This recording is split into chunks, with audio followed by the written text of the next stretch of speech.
Nous sommes engagés publics.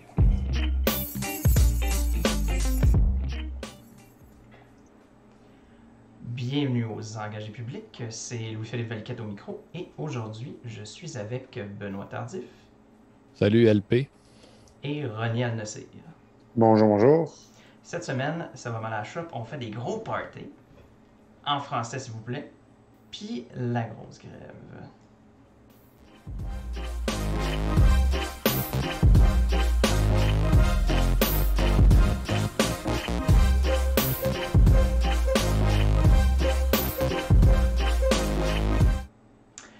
Salut les gars, j'espère que ça va bien.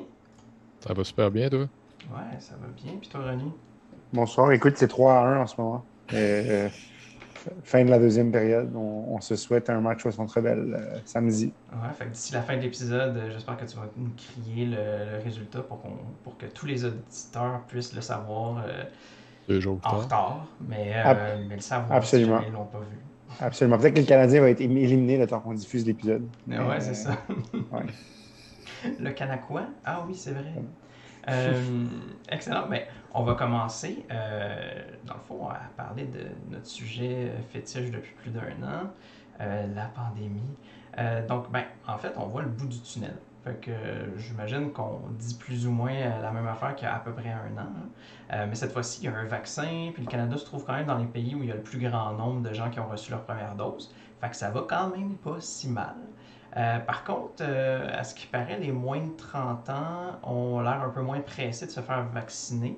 Il y en a plusieurs qui n'ont pas encore pris leur rendez-vous, puis tout. Fait que, est-ce qu'ils sont un peu plus frileux ou est-ce qu'ils ont peur d'avoir des fils ou est-ce qu'ils sont simplement pas concernés? On n'est pas sûr. Ensuite, plusieurs régions sont passées au orange, puis ont prévu la même chose pour Montréal et Laval dans les semaines à venir. Puis éventuellement même le jaune. Puis finalement, on ne lèvera pas l'état d'urgence avant que la moitié des Québécoises et des Québécois soient vaccinés. Donc, certainement pas avant le mois d'août. Mais sinon, pour l'instant, tiens, René, j'ai une question. Je sais pas pour toi, là, mais moi, je suis booké du 28 mai au 5 juin. À tous les soirs, là, je vois du monde. Là. Fait que, comment est-ce qu'on fait dans ces circonstances-là pour pas répéter 2020 puis devenir des genres de vecteurs viraux qui se promènent un peu partout? Là? C'est intéressant ce que tu dis parce qu'on a vu qu'il y a 9 des 16 dernières éclosions qu'il y a eu à Montréal là, qui étaient avec les parcs, causées par les parcs. Puis là, on s'est dit, là, comment ça, les gens sont dehors. Mais là, ils disaient, il ne faut pas partager les boissons, les nourritures, tout ça. Puis c'est sûr qu'il y en a d'entre nous qui l'ont fait, qui ont tout ça. Puis donc, je pense que c'est comme ça qu'on évite. Mais en général aussi, c'est que peut-être que ça ne va pas être un problème parce que pour elle, j'essaie de réserver sur une terrasse, puis j'en trouve pas de ne pas réserver déjà. Fait que peut-être que c'est pas tout le monde qui va pouvoir y aller. Fait que je pense que je vais être pogné chez nous, même si ça rouvre demain. Donc, j'espère que le Canadien va continuer à jouer pour que je puisse l'écouter à la maison, avoir quelque chose à faire. Sinon, là, je vais trouver le temps long. Parce que est-ce que tu penses que le Centre Bell va devenir un épicentre pour le prochain match? Là? C'est une bonne question, mais je pense qu'ils ont bien fait ça. Là. C'est des bulles de 250 personnes, 10 bulles dans le stade, avec les distances entre les gens. Donc, je pense que ça va être correct. Je pense que le plus inquiétant, ça va être la performance sur la glace. Voilà. Il va falloir qu'elle joue fort pour une couple de semaines. Une couple de semaines. Ouais, c'est exactement ça, s'ils veulent gagner. Exactement. Puis toi, Benoît, qu'est-ce qui se passe chez vous? Est-ce que tout Moi, écoute, je suis enfermé dans mon sous-sol. Là, on a eu quelques invitations pour sortir en fin de semaine, là, aller chez des amis dehors, dans la cour, faire un barbecue. Mais non, on est assez casanier, tout le monde. Ouais. Mais c'est ça, regarde, qu'est-ce que tu veux? Pour être franc, je pense que c'est pas mal le même monde que je vais voir. Fait que ça risque d'être une bulle. Fait que il va y avoir une éclosion ou il n'aura pas. Il va y avoir une éclosion. Ou il n'aura pas, c'est ça là. Exact. Puis justement, par rapport à ça, je pense que le premier ministre, là, Legault, il nous a complètement flabbergasté avec la qualité de son verbe. Je me demandais si on était capable aux engagés de faire mieux, là, ou au moins à côté la petite phrase vacciné, ça rime avec été et ça rime aussi avec petit party. Est-ce que vous avez des idées, vous autres? Pas vite de même, mais c'était vraiment solide de la part de François Legault. Puis j'ai pas écouté ce point de presse en direct. Fait que j'ai vu les tweets après. Puis j'étais vraiment impressionné. J'espère qu'il va lancer un mixtape quand il va être plus premier ministre. Là. Avec une collaboration avec Fouki ou Loud, là, je pense que j'écouterais ça. Ouais, absolument. Mais c'est drôle parce qu'on on peut trouver ça drôle, mais l'affaire, c'est que, tu sais, justement, comme tu dis, ça a tellement été retweeté, ça a tellement été envoyé. Tu sais, au final, tout le monde a entendu ça, puis qu'on trouve ça drôle ou cocasse ou mononcle, peu importe qui est-ce qu'on est, ben, au final, on en a entendu parler, puis peut-être que le message passe justement un peu mieux à cause de ça. Pensez-vous que ça a aidé ou moi j'ai entendu plus, on riait un peu de ça, là, cette espèce de tentative de rime qu'il a faite. Mais moi, ça me touche pas. Moi, je me suis fait vacciner aussitôt que j'ai pu. Puis moi, je suis pas dans ce monde-là, pas en tout. J'avais pas été convaincu de rien. Donc, pensez-vous que ça a aidé? Ça a été positif au total? Ou... Mais, en fait, ce qu'il faut souligner, c'est que hier, c'était la fête à François Legault. Puis, il a levé le couvre-feu demain. Donc, c'est clairement pour son party de fête qu'il a fait ça. Donc, quand il parle de petit party, il fait référence à son propre party de fête. Moi, je pense que c'est ça la vraie histoire. Puis qu'il y a un journaliste d'enquête qui devrait aller enquêter là-dessus. Ben, fait qu'il va juste avoir le droit d'inviter 8 personnes. Moi, je pense que... Dehors, exactement. Dehors, oui, c'est ça. Ouais, dans sa cour. J'espère que... Je sais pas s'il y a un des engagés là, qui est invité, mais... Je sais pas. C'est qui serait engagé? C'est qui serait engagé chez François Legault? Ouais.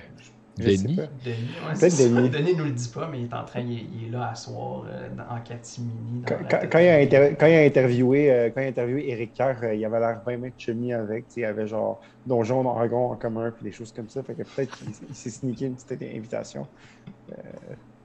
Bon, ben, je l'invite à souhaiter bonne fête au premier ministre de notre part, à nous trois. En retard. Puis, en retard, absolument. Puis, ouais, voilà.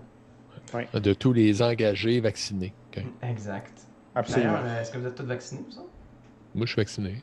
Oui, moi aussi, j'ai eu mal à l'épaule pendant 2-3 jours, mais on a survécu, on a vécu à travers ça. Puis maintenant, je suis sorti de l'autre côté du tunnel. Après, il n'y a pas de 5G, il n'y a rien, là, les jeunes, ça fait mal à l'épaule un peu. Puis c'est correct. Puis tu dors beaucoup, puis tu manges de la malbouffe pour te réconforter. Mais oui, ça n'a pas duré longtemps, ça a duré 20 heures, quelque chose de même. Mettons, on va dire le lendemain, là, je me sentais pas super dedans, là, mais à part ça, regarde. Moi, je pensais à tout passer dans la nuit, fait que j'ai rien eu. Fait que... Mais d'ailleurs, maintenant qu'on est vacciné, on peut peut-être sortir de ce sujet-là, sortir un peu de la pandémie. Je pense qu'il y a quand même eu des gros dossiers dans les dernières semaines. Fait que, premièrement, le gouvernement Legault qui vient de présenter le projet de loi 96, qui vient modifier la loi 101. Puis, ce qu'on voit, c'est qu'on a vu dernièrement qu'une majorité de Québécois est en faveur de la plupart des mesures présentées, mais il reste encore pas mal de points beaucoup plus controversés. Puis, particulièrement la question d'interdire aux francophones de fréquenter un cégep en anglais. Sinon, du côté du PLQ, on propose une réforme parlementaire pour, entre autres, donner une tribune aux citoyens afin qu'ils puissent s'exprimer sur les projets de loi proposés. Donc, une tribune vraiment en ligne, là, où est-ce que les gens pourraient s'exprimer.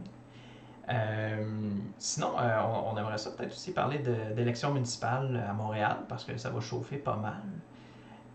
Puis, pourquoi pas parler du troisième lien tant qu'à y être. Puis, si jamais ça nous tente, on peut même parler d'emoji du drapeau du Québec, là, si on trouve que c'est un sujet absolument essentiel. Sinon, pour commencer, je me demandais, Benoît, qu'est-ce que tu penses de la réforme de la loi 101? Ça fait-tu une meilleure version de la loi 101, selon toi? Je ne me lancerai pas dans les comparaisons vraiment avec la loi 101, mais je pense que la loi 96 est un pas dans la bonne direction. Est-ce que ça va assez loin? C'est plutôt dans l'avenir et dans l'application qu'on va voir ce que ça va donner.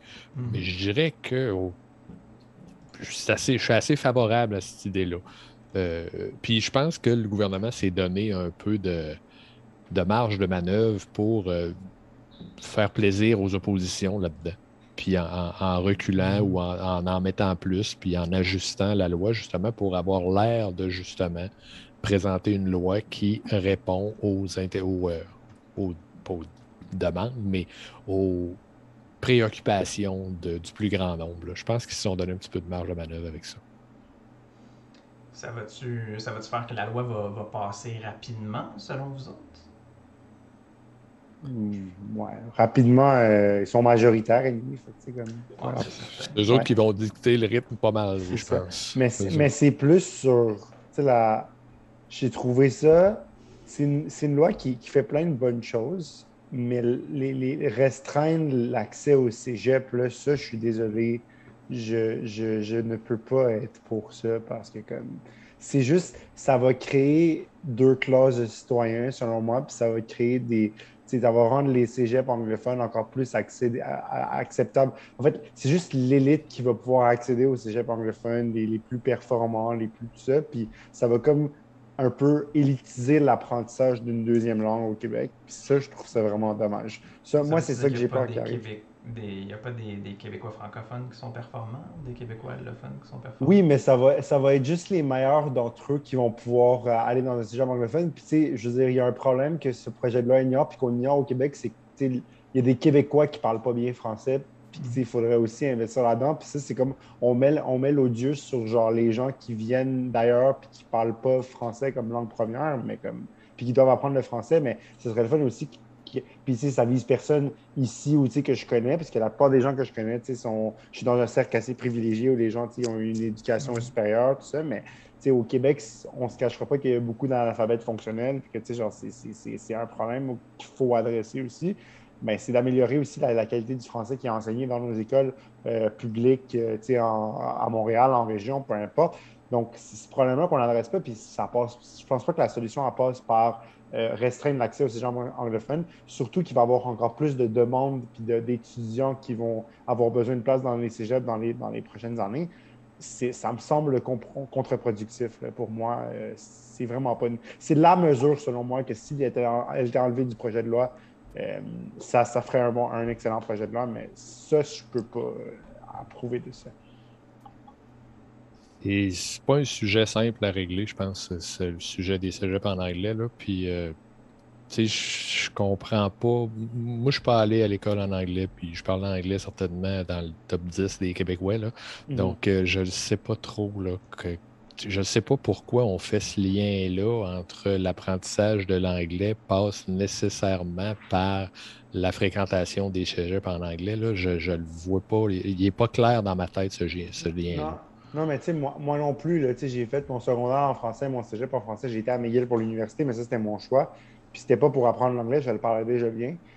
Mais c'est plus comme, tu sais, si tu es un jeune francophone, puis tu veux apprendre l'anglais, tu sais, soit tu peux aller faire genre Explore, les programmes où est-ce que tu vas, ça.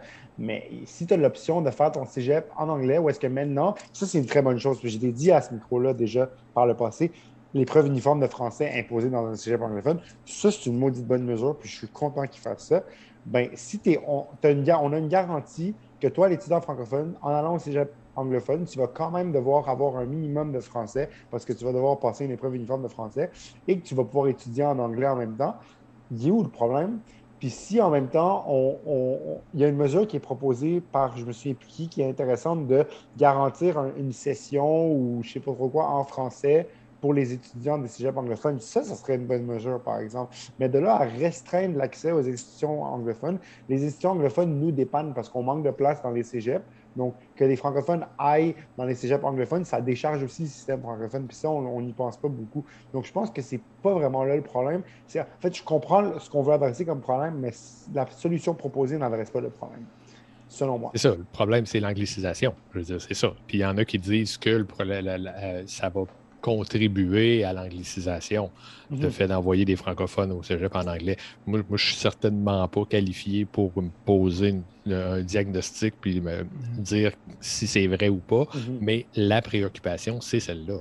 Absolument, ça, je suis d'accord. Mais en même temps, oui, on veut lutter contre la bilinguisation institutionnelle, parce que c'est ça apparemment que le Québec veut faire. Mais lutter contre là, on est en train de lutter contre la bilinguisation de la population. Puis ça, pour moi, c'est une mauvaise chose. Oui, mais regarde ça. Moi, je vais te régler ça tout de suite. Là. Si le Québec est indépendant, moi, je serais pour ça qu'on aille tout le monde à l'école en anglais. Et en français. Comprends-tu? Mais c'est tant que c'est d'un autre gang qui décide ce que tu fais chez vous, t'es dans une situation précaire. Donc, peut-être qu'il faut aussi se demander pourquoi est-ce que quelqu'un veut aller au cégep en anglais, puis peut-être essayer de régler ce problème-là aussi à la base. Est-ce que c'est parce que le niveau d'anglais n'est pas suffisant avant que tu te rendes au cégep, ou quand tu arrives au cégep, tu n'es pas capable d'avoir d'évoluer suffisamment dans ton domaine si tu vas pas au cégep en anglais, ou je sais pas trop, parce que c'est sûr que je vois quelqu'un, je sais pas, quelqu'un qui étudie en n'importe quoi, quelqu'un qui a l'intention de devenir ingénieur, pour prendre l'exemple classique québécois. C'est sûr que c'est probablement plus simple si tu veux aller dans une université anglophone d'aller au cégep anglophone, parce que là tu apprends les mots techniques puis toute cette affaire-là dans cette langue-là. Mais est-ce que notre problème, c'est que le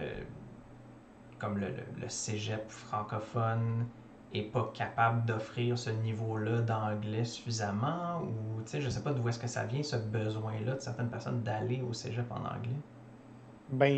Le besoin, je sais pas, mais là, tu as dit le problème. Est-ce que c'est vraiment un problème? C'est ça la question. Moi, je pense que non. Là, moi, je pense qu'il faut encourager ça. C'est pas une mauvaise chose. C'est plus. En fait, la solution, je ne sais pas c'est quoi la solution, mais les solutions qui sont proposées doivent garantir que la personne ait une exposition au français dans sa vie de tous les jours. Mais ce n'est pas où tu étudies nécessairement qui va. Si tu as des bons cours de français dans les cégeps anglophones, puis si tu as une épreuve uniforme de français qui va être obligatoire maintenant, ben, tu règles une grosse partie du problème. C'est que tu t'assures que les gens des cégeps anglophones vont sortir avec un niveau de français. Après, là, tu ne peux pas contrôler la langue qu'ils vont utiliser. Je suis désolé, mais ça, c'est quelque chose que tu ne peux pas faire. T'sais. Moi, je vais chez mes parents, je parle en arabe avec eux, puis il n'y a pas une loi du gouvernement qui va changer ça. C'est Ruba Gazal qui a écrit ça sur Facebook. Il n'y a personne qui va voter pour un gouvernement qui va proposer une affaire de même. Non, mais c'est exactement ça. Donc, rendu là, c'est que on en a souvent dit ça, puis c'est peut-être vrai. Peut-être que l'anglais, les gens trouvent juste ça plus cool à parler, ou je sais pas, parce que la majorité des films qu'on écoute sont en anglais, les livres qu'on lit sont en anglais. Fait que c'est ça. Peut-être qu'il faut rendre ces choses-là en français plus intéressantes et plus accessibles pour qu'on encourage les gens. Parce que au cégep, là, moi, des livres québécois, j'en connaissais pas beaucoup. Là, puis on me faisait lire des affaires des années 60, 70. C'est bien beau, Régent Ducharme, mais comme si tu me présentes ça d'une certaine façon, ça ne va pas me tenter de le lire, mais si tu me présentes ça d'une autre façon, je vais vouloir le lire. Tout est dans comment tu pitches la chose aux jeunes. Ben là, ils vont vouloir s'intéresser à ces choses-là. Mais là, on me faisait lire le libraire de Gérard Bessette, que je ne savais même pas c'était quoi, puis ça ne m'intéressait pas, ce livre-là. Puis après ça, tu me fais lire The Great Gatsby. J'aime bien mieux lire The Great Gatsby parce que je trouvais ça plus intéressant comme livre. C'est vraiment plus. Pour expérience personnelle, on m'enseignait toujours les trucs sur l'ultramontanisme puis la ruralité au Québec. Tout ça, puis c'est cool, là, mais à un moment donné, on a-tu fini de parler de l'époque pré-Duplessis, tout ça? Vous ne pouvez pas me faire lire genre du David Goudreau puis du Kim Toohey au cégep. Là, ça serait plus intéressant. Là, j'aurais peut-être le goût d'embarquer. C'est d'accord. Je suis assez d'accord avec ça. Kim Toohey, c'est dur, hein? Colin, j'en ai parlé ici, là. C'est dur, hein? Kim Toohey. Puis... Pas joyeux, là. Ouais, non, c'est plus le fun à lire que genre, le livre qui a été écrit dans les années 60 par genre la fille laide. Que je connais pas. Ouais, c'est ça, tu sais, comme Maria Chapdelaine. Ouais. Bon, moi, Maria Chapdelaine, je me l'ai retapé cette année parce que je suis allé à Péribonca l'été passé, puis c'était meilleur que dans mon souvenir d'adolescent, on va dire. Ouais, c'est des classiques, puis il faut les valoriser, puis il faut les rendre accessibles, mais c'est l'affaire de la proposition des jeunes de la CAQ d'avoir une liste recommandée. Ça, c'est une super bonne idée parce que j'ai découvert David Goudreau il n'y a pas longtemps. Puis j'ai découvert d'autres auteurs québécois que j'aime vraiment. Je lis en ce moment le nouveau livre de Jean-Philippe Barry-Guerrard que je trouve absolument excellent. Comme ces auteurs-là, ils existent. Renouvelons-nous un peu. Puis ça va bien aller. Arc-en-ciel, tout ça. Mais c'est sûr que ça, en faisant la promotion de ces auteurs-là, ça renouvelle aussi la culture comme actuelle. Là. Puis ça pousse les gens à vouloir lire quelque chose qui est encore vivant. Là, puis tu peux dire, tu peux pas dire je vais prendre le dernier d'un auteur d'il y a 75 ans, parce que son dernier, c'était il y a 75 ans. Contrairement à ceux qui en sortent encore aujourd'hui. Exact. Gabriel Roy ne peut plus venir faire des conférences au cégep, malheureusement. Non, mais tu sais. suis pas sûr que Kim Twee, elle va le faire. Si tu lui proposes, elle va Alors, venir. tu peux pas suivre sur Twitter, Gabriel Orwell. Non, c'est ça. C'est rien pour leur enlever. C'est juste non, absolument pas. C'est vraiment, je pense que ça fait partie de la culture comme intemporelle du Québec, mais je sais pas si la meilleure façon, c'est d'obliger les gens à s'y intéresser plutôt que de choisir quelque chose qui est déjà intéressant à la base ou déjà plus proche des intérêts. Exact. Puis après ça, une fois que les gens sont intéressés par la littérature en général, ben là, tu peux leur proposer d'aller chercher des livres qui sont peut-être un petit peu plus en dehors de leur champ d'intérêt primaire ou quelque chose comme ça. Mais bon, je suis pas prof non plus. Je suis pas un expert de la question. En effet. Mais comme tu dis, Ronnie, je suis bien d'accord avec toi que juste l'épreuve uniforme de français au cégep anglophone, c'est sûr que ça fait une bonne différence. C'est parce que au final, tout le monde est forcé de comprendre puis d'avoir un certain niveau, tu sais. Puis je sais pas à quel point ça... Tu sais, je pense que le problème, on a parlé de la langue à la maison, puis ça, je comprends, là, tu sais, je veux dire, on va pas dire aux gens, vu que tu as fait l'épreuve uniforme de français, tu vas parler en français à la maison, ça n'a pas rapport. Mais c'est plus, c'est rendu comme sur le lieu de travail, de comment est-ce que ça fonctionne, puis c'est sûr que c'est tellement tricky. Ah wow, on va les utiliser, les anglicismes. Mais moi, en tout cas, j'ai toujours été pour l'évolution de la langue dans peu importe le sens que ça décide de prendre. Fait que bon, peu importe. Mais pour la langue parlée au travail, c'est tellement plus difficile parce que, justement, à cause des liens commerciaux qu'on a, puis tout, tu sais, je veux dire, je travaille dans l'industrie du jeu vidéo, puis tous les logiciels qu'on utilise sont pas mal tous exclusivement en anglais, fait que c'est difficile après ça de dire de dire aux gens qu'on peut pas engager des gens qui sont anglophones, ou je sais pas trop, là. Fait qu'en tout cas, c'est sûr que c'est quasiment obligatoire d'avoir une certaine compréhension, pour pouvoir utiliser ces logiciels-là, puis fonctionner. Puis, est-ce que c'est triste qu'il n'existe pas en français? Oui, absolument. Mais, ultimement, il faut faire un choix aussi. Est-ce que c'est quoi qui est le plus important dans la société? Puis c'est quoi aussi l'importance un peu la capacité d'action des individus? Comme quand tu rentres dans une société, c'est quoi, à quel point est-ce que tu devrais pouvoir participer à cette société sans rentrer dans absolument toutes les cases qui existent? Je pense que cette loi-là vient quand même essayer d'adresser une portion de ce problème-là, puis peut-être pas toujours de la meilleure façon, mais ouais, voilà. Sinon, tiens, pourquoi est-ce qu'on commencerait pas par parler un peu du troisième lien? On n'a pas parlé depuis 2 semaines du troisième lien. Je ne sais pas pourquoi on parlerait de ça.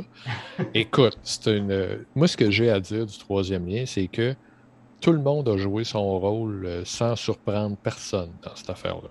Le gouvernement a présenté quelque chose. Ceux qui pensent que c'est une bonne idée ont pensé que c'était une bonne idée. Ceux qu'on savait qui trouveraient que c'était une mauvaise idée ont sérieusement sorti en disant que ça n'avait pas d'allure, absurde. Il y a eu plein de mots qui ont été utilisés. On n'a pas été surpris, personne. Je pense pas qu'il y ait beaucoup de gens qui aient changé d'idée par rapport à ce projet-là. Ceux qui pensaient que c'était une bonne idée continuent de penser que c'est une bonne idée. Ceux qui pensaient que c'était pas une bonne idée n'ont pas changé de camp non plus. Est-ce que c'est une bonne idée? C'est dur à vendre. C'est dur à vendre comme une bonne idée, mais tout le monde a à peu près dit les choses attendues. Il y a juste Catherine Dorion qui a un peu essayé de présenter ça autrement en disant « Hey, c'est parce que ça nous pollue notre vie. » Ça, c'est probablement une meilleure façon de présenter ça que « Oh non, on n'aime pas ça les voitures. » C'est pas vrai, on n'aime pas ça les voitures. On a tout le monde besoin des voitures. Là. Il y a une utilité au déplacement automobile. Ça, tout le monde s'entend là-dessus. Mais après ça, est-ce que ça prend un tunnel de 8 km de long qui va sortir dans une zone qui est déjà passablement polluée à Québec? J'ai de la misère, mais encore une fois, moi, peut-être que, comme j'ai dit avant que ça commence, ça va sortir à 500 mètres de chez nous à peu près, là, ce tunnel-là. Là. Donc, probablement que la qualité de vie va être modifiée légèrement. Fait que tu vas pouvoir le prendre à pied, si je comprends bien. C'est ça,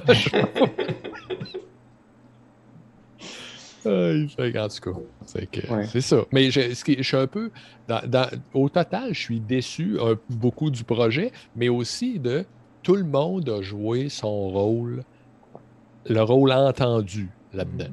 C'est ça qui m'agace un peu. Fait que c'était un peu push au final, comme a dit Catherine Dorion. Je Push, voulais vraiment le dire. Pour push, ça résume tellement bien les choses. Là. Bravo, Catherine Dorion. Là. Mon étoile de la dernière semaine. En fait, ça fait 2 semaines. Ça fait-tu 2 semaines? Je pense que ça a fait 2 semaines aujourd'hui. OK, alors, la dernière, il y a 2 semaines, c'était Catherine Dorion avec son mot push. Puis voilà. Je me demandais, comme je pense que les objectifs, ça fait combien de temps qu'on parle de ce projet-là et on voulait essayer de trouver un genre de compromis qui ferait plaisir à tout le monde. Et finalement, ça a juste comme tout le monde s'est campé sur les mêmes positions qu'il y avait depuis je sais pas combien d'années, puis depuis 2 ans. Puis c'est sensiblement, c'est personne qui a bougé au final, c'est ça? Ça ressemble à ça. C'est ça. Fait que il n'y a rien qui a surpris personne. D'ailleurs, comme personne n'a été surpris quand la CAQ a annoncé que la réforme électorale oubliait ça. Justin aussi l'a annoncé. Justin, absolument. Personne n'a été surpris. Non. C'est ça. Non. Mais écoute, ça serait un vrai changement. Là je pense qu'on changerait. Là, les votes changeraient. Là. Ça prendrait probablement 3 ou 4 cycles électoraux avant que ça s'en prenne, donc une vingtaine d'années, on va dire. Mais là, après ça, il y aurait moyen d'avoir des législations qui brassent. Là. Où là, tu as l'impression que ta voix est entendue parce que tel groupe, tel gars, il vote de tel bord.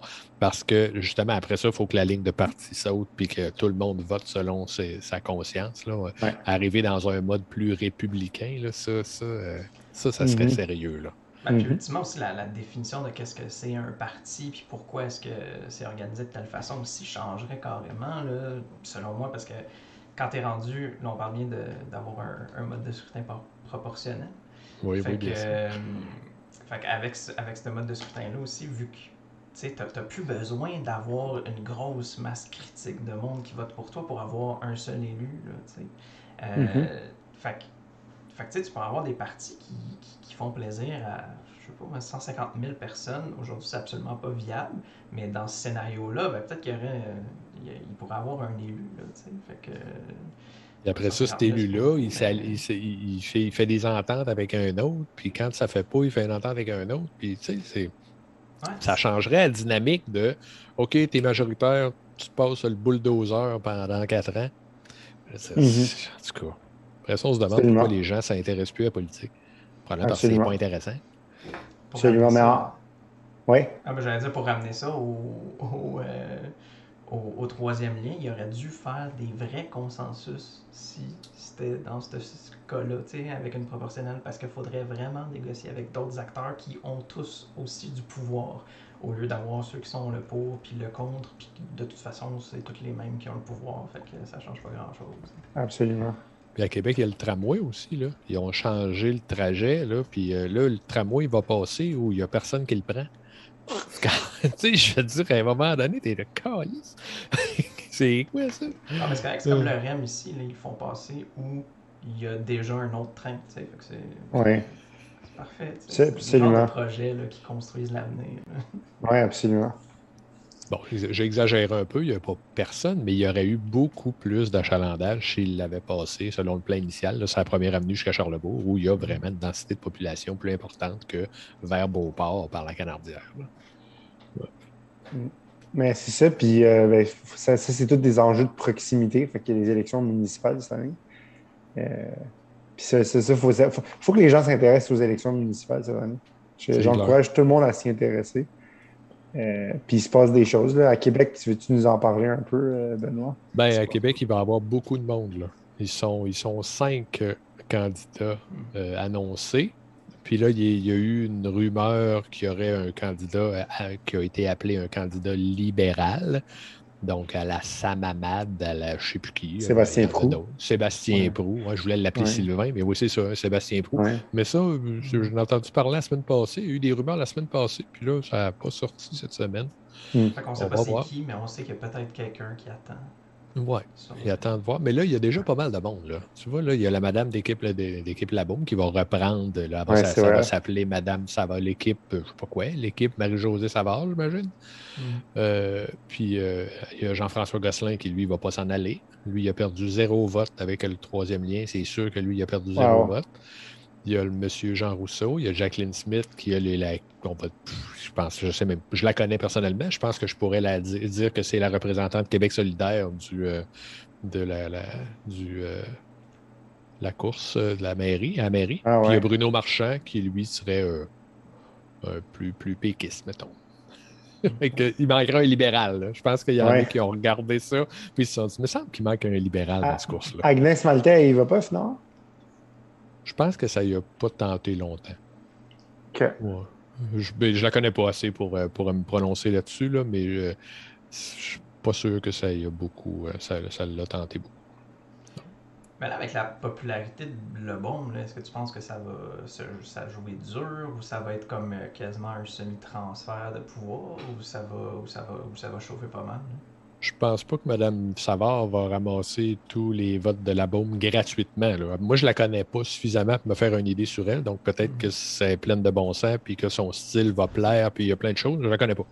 Mais ça ne sera pas un transfert direct. Là. Il va falloir qu'elle les mérite, les votes.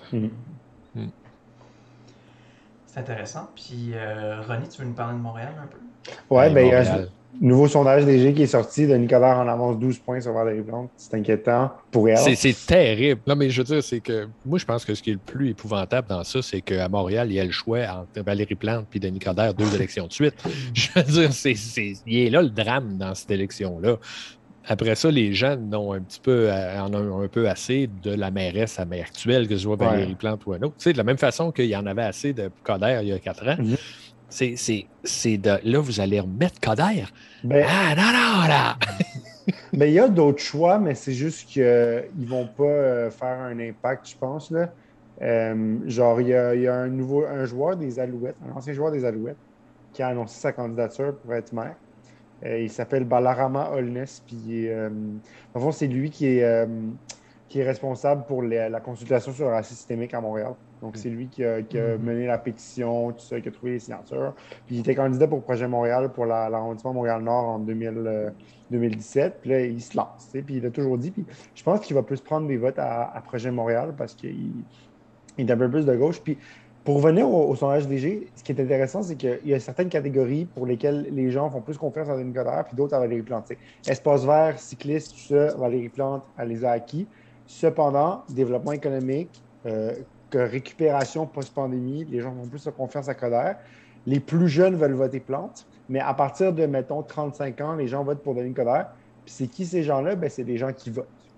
C'est ça. Puis déjà, les élections municipales à Montréal, c'est des taux de participation vraiment dégueulasses. Genre, je me souviens pas des pourcentages, mais je me rappelle que Coderre avait été élu avec 32 %, je pense, la première fois, là, 32 % du vote de 28 % des électeurs qui pouvaient voter, qui ont voté. Fait qu'au final, il s'est fait élire par tellement une petite partie de la population.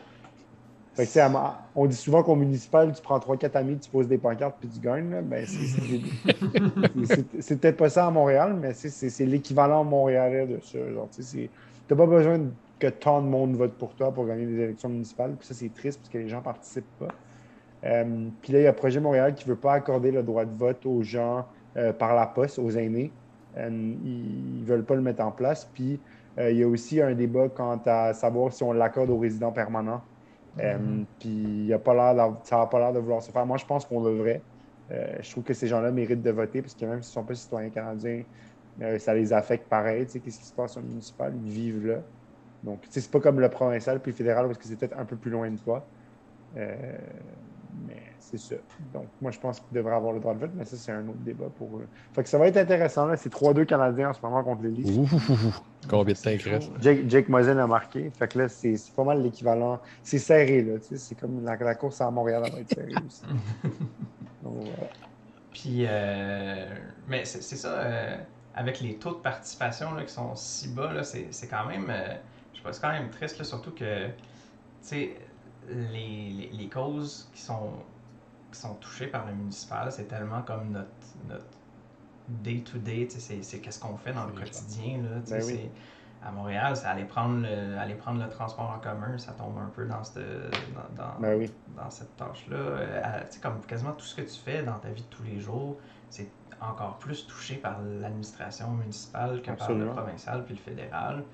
Fait que tu sais, qu'il y ait personne qui ait voté ou qu'il y ait pas grand monde qui ait voté, c'est vraiment, alors que c'est des élections qui sont peut-être un petit peu plus démocratiques en plus que la version qu'on a au provincial et au fédéral. Là, donc, c'est pas vraiment représentatif de la même façon. Fait que, tu sais, je sais pas. C'est un peu décourageant de voir ça, mais est-ce que c'est parce Tu que... votes à deux places. Hein? Tu votes pour le maire, puis tu votes pour ton conseiller. Exactement. C'est cool. Ouais.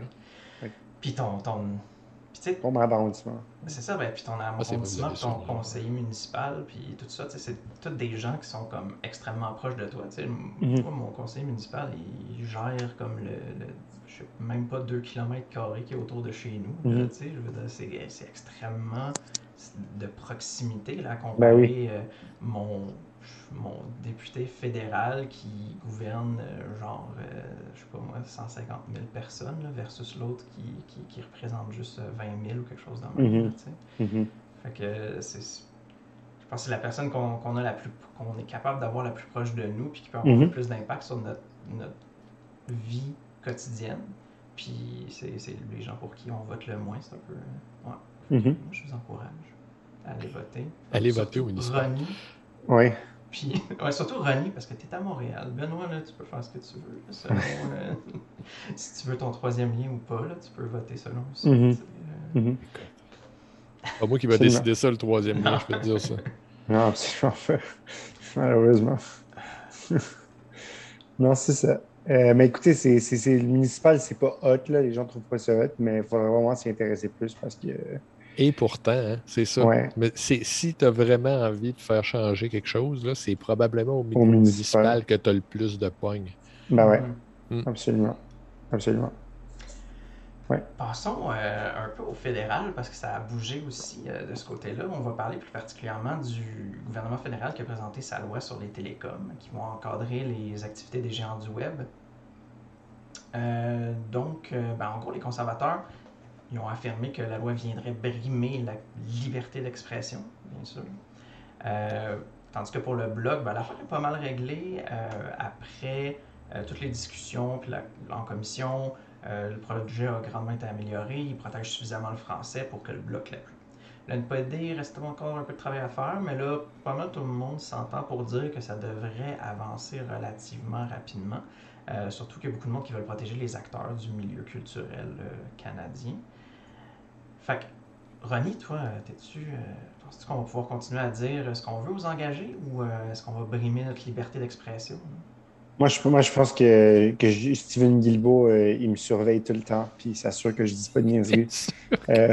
C'est juste que, tu sais, il est à vélo en plus, puis moi, j'ai pas de voiture, fait que je peux pas m'en sauver. Fait que, ce qui roule tout le temps en vélo. Mais plus sérieusement, la liste que tu as faite là, de ce parti-là, dit ça, ça représente exactement l'état général de ces partis-là. Et je m'explique. Donc, le NPD sont vraiment pas certains de ce qu'ils veulent dans la vie dernièrement. Puis ce que tu as dit, ça représente exactement ça. On est d'accord, on devrait régler le dossier, mais on ne sait pas ce qu'on devrait faire pour améliorer le truc. Le Bloc, ils savent ce qu'ils veulent, puis let's go. Là, on le fait, on arrête de niaiser. Les conservateurs, ça vient des libéraux, donc c'est de la merde. Ça, c'est leur position sur tout. Puis, j'arrive au Parti libéral. Steven Guilbeault, j'ai une bonne idée, mais je vais faire tout en mon possible pour que personne ne la comprenne, puis qu'au final, ça soit vraiment plus un problème que ça devrait l'être. Parce que la communication sur ce projet-là là, est vraiment mauvaise. Ça devrait être canné, puis là, le projet de loi, il va probablement mourir au feuilleton. Et ne pas, parce qu'il y a vraiment trop. Les conservateurs, là, ils réussissent à faire peur aux gens. Puis ils sont poches en com, les conservateurs. Là, ils ont fait un autre tweet niaiseux il n'y a pas longtemps. Est-ce que vous l'avez vu, leur publication, leur meme qu'ils ont fait? Le dernier? Non, mais le meme qu'ils ont dû retirer. Est-ce que vous savez de quoi je parle? Non. Ah, non. OK. C'était vraiment... de même nom, là. C'était vraiment cave, OK? Fait qu'ils ont fait, c'est genre 2 photos superposées.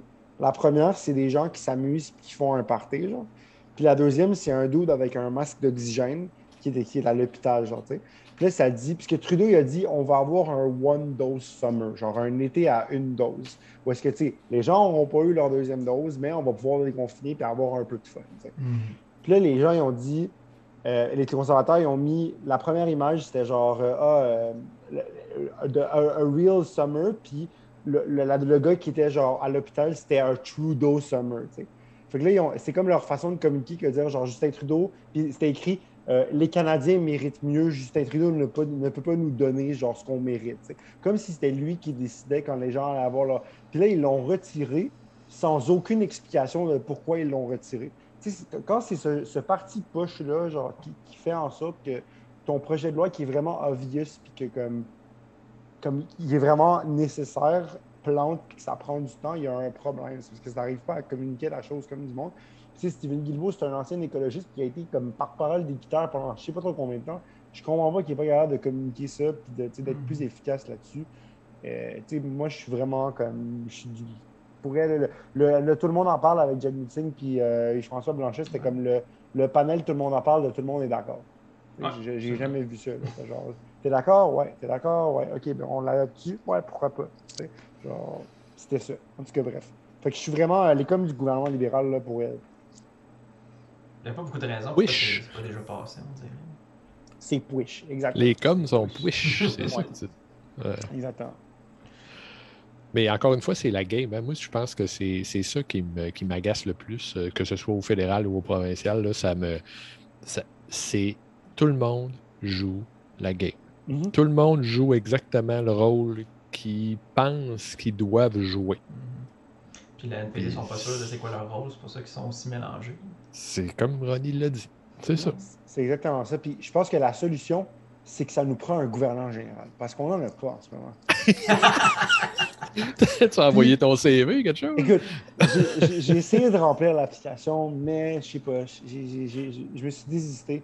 Mais j'aimerais ça vous demander votre choix numéro 1 pour qui devrait être notre gouverneur général. On n'a pas de chef d'État en ce moment. Fait que là, toi, Benoît, là, Seigneur. Qui tu veux comme chef d'État? Je te laisse me le dire. J'ai rien. Kyle Caulfield. OK, Cole Caulfield, parfait. Cole Caulfield. Comment il s'appelle? Cole Caulfield, c'est rendu 3-3 en passant. Aïe! Ouais, on l'échappe. Aïe! Non, c'est ça.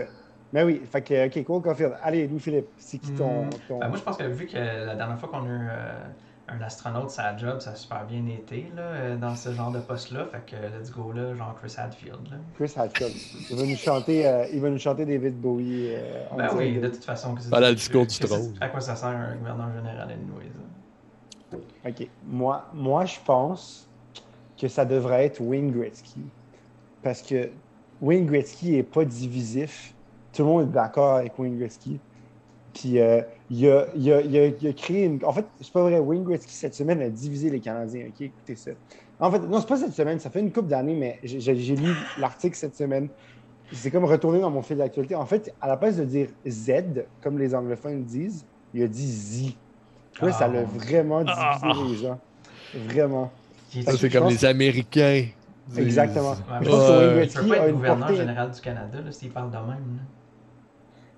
Puis, est-ce qu'on a d'autres choses sur le fédéral? Parce que j'aurais peut-être un sujet super important dont je vais vous parler, puis c'est même pas une joke, je vais être sérieux sur quelque chose. Puis je veux votre opinion dessus. Envoyez. Ben, vas-y. OK, ben c'est parce que je pouvais pas me permettre de passer sous silence la Palestine.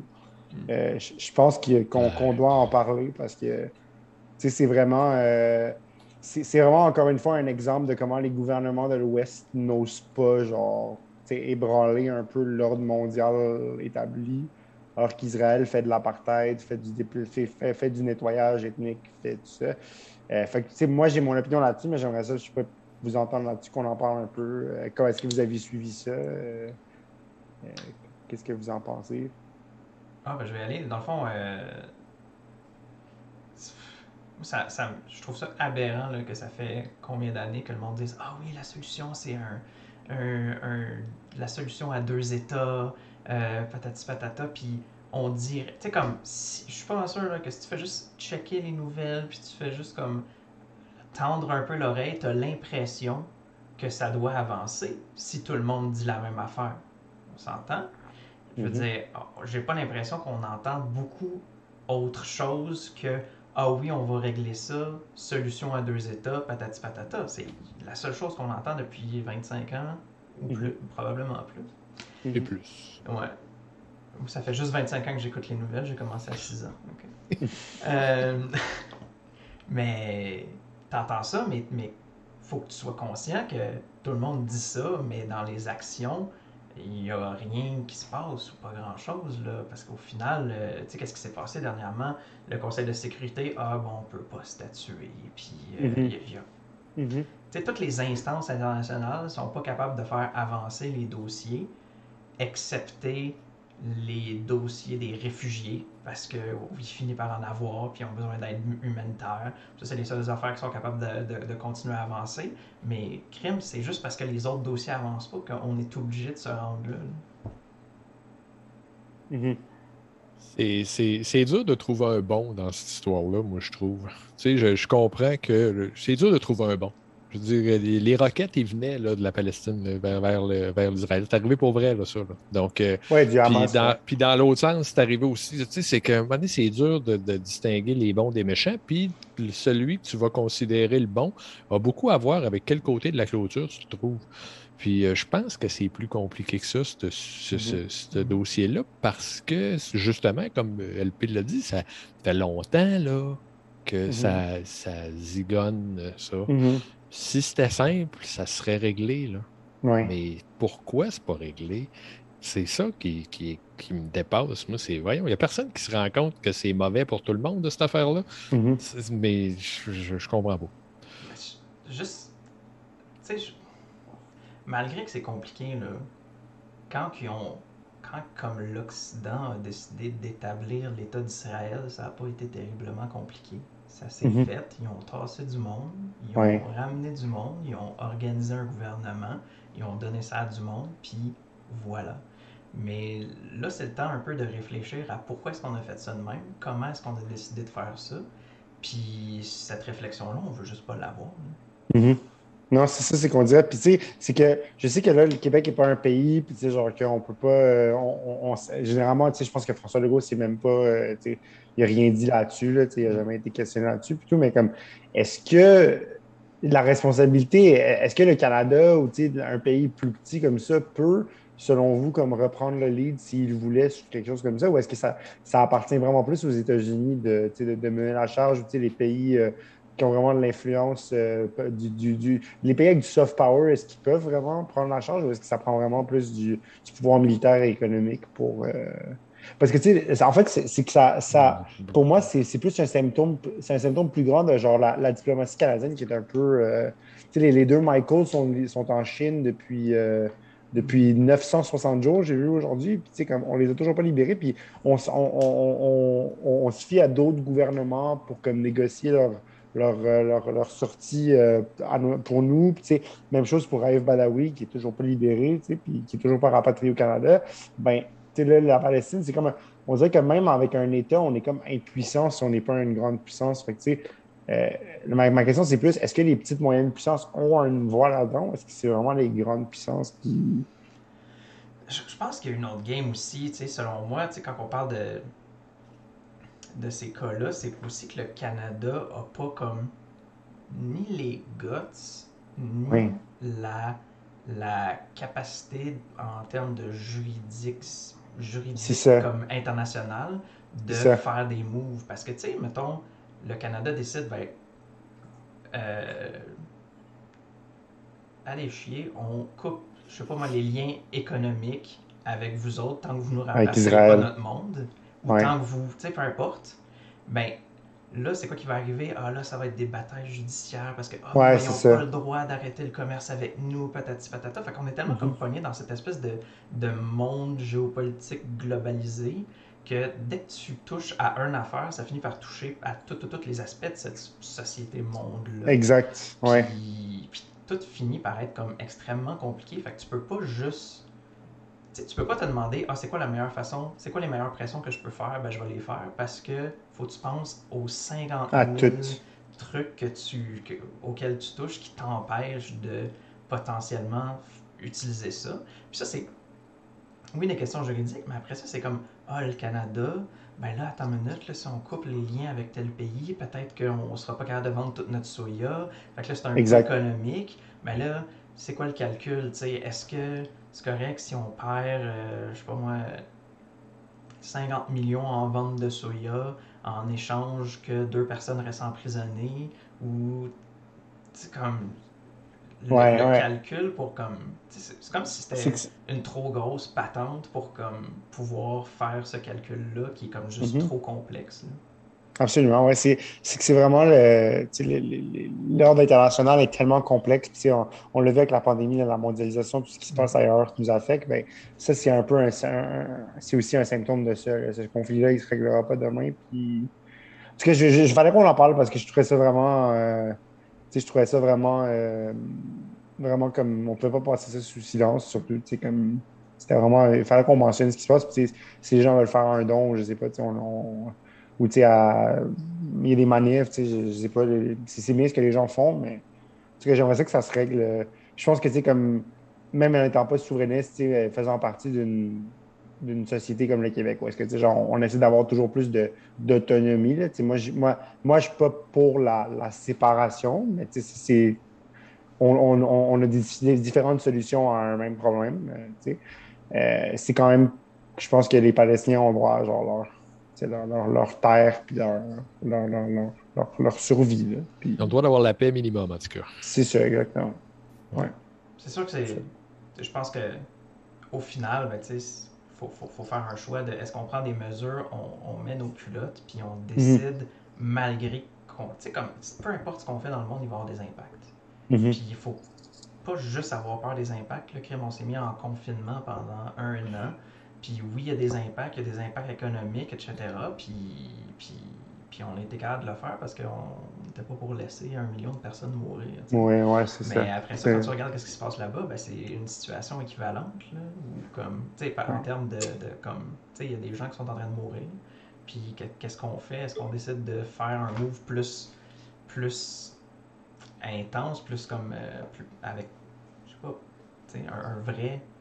une vraie action où on Mhm. continue à juste discuter. Puis là, c'est sûr que c'est pas mal dans la discussion. Mhm. Puis il y a aussi, tu sais, il y a aussi un gros impact de ce genre de crise-là sur l'indépendance médiatique. Comme tu sais, il y a des médias qui n'osent pas rapporter certaines choses. Puis Mhm. LP, j'ai peut-être un exemple. Je ne sais pas si tu suis l'industrie du gaming en général dans les nouvelles de l'industrie du gaming, là, mais tu sais, genre IGN, le site de gaming vraiment Mhm. réputé aux États-Unis, ils ont comme publié une lettre ouverte, tu sais, genre avec des listes de charité que les gens peuvent faire des dons. Puis là, la maison mère qui est propriétaire a comme fait retirer cette publication-là. Puis ils ont genre émis un communiqué disant nous voulons représenter la réalité et ne pas prendre de camp dans ce conflit-là, tu sais, genre ne pas dire qu'un côté est mieux que l'autre et tout ça, tu sais. Puis j'ai trouvé ça comme vraiment inquiétant de savoir que genre, tu sais, une équipe éditoriale se faisait censurer par genre, tu Mhm. sais, Fait que tu sais, à quand avant que ça arrive genre au Québec sur quelque chose d'autre, tu sais, genre, surtout que la pandémie a mis à mal le travail médiatique, tout ça, il y a beaucoup de choses. Fait que ça m'a amené cette réflexion-là, genre de protéger, l'importance de protéger notre indépendance médiatique. Fait que c'est cool ce qu'on fait aux engagés, genre de pouvoir parler, puis tout. Puis, tu l'as posé en blague tout à l'heure de est-ce que le projet de loi du fédéral va nous brimer, puis tout, mais c'est un vrai danger, là, genre la censure médiatique, puis tout. Puis, Absolument. ouais, c'est ça. Mhm. Ouais. Bien. Ben, merci les gars. Sur ce, ben, j'aimerais aussi que les auditeurs, s'ils veulent se prononcer sur cette question-là, que ce soit peu importe ce qu'on a discuté aujourd'hui, hein, si vous avez un commentaire, ben, vous pouvez aller commenter sur YouTube, sur Facebook. Puis, ben, en attendant, ben, c'était notre épisode. Donc, merci beaucoup d'avoir été des nôtres. N'oubliez pas, vous pouvez vous abonner à notre balado sur Apple Podcasts, Google Podcasts, SoundCloud et Spotify. Suivez-nous sur nos pages Facebook, Twitter, YouTube et Instagram. Puis pour recevoir notre infolette, consultez notre boutique ou bien vous engager, visitez engagépublic avec des s.com. Bonne semaine les gars. Bonne Merci. semaine.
Oh my god, c'était proche. Ok, il reste 7 secondes. Oh shit. 5, 4, C'est 3, 2, 1. Prolongation. Oh my god. push. Pas que tu bousais une avance de 3-0, c'est ridicule, man. C'est. Eh, Ah, Seigneur, on hein, veut c'est la ça. game à Hein. Montréal. Est-ce que ça a pas. Tu sais, genre, j'étais pas comme alarmé sur l'affaire des Québécois, puis tout, mais c'est vrai que le reste de repêchage, il est poche, puis comme. Repêcher des Québécois, on dit. Là. Écoute, repêcher du monde qui vont être capable de comprendre comment ça marche à Montréal. Tu sais, que ce Ouais. soit des Québécois, d'autres, des gars qui ont joué dans la Ligue junior majeure. Je sais pas, là, tu sais, il y a peut-être d'autres solutions que de repêcher des Québécois. C'est pas une question de repêcher des Québécois et pas les autres, c'est une question de calasse. Ouais. Repêcher donc du monde qui vont être Puis capable quand de. j'ai lu les articles là-dessus,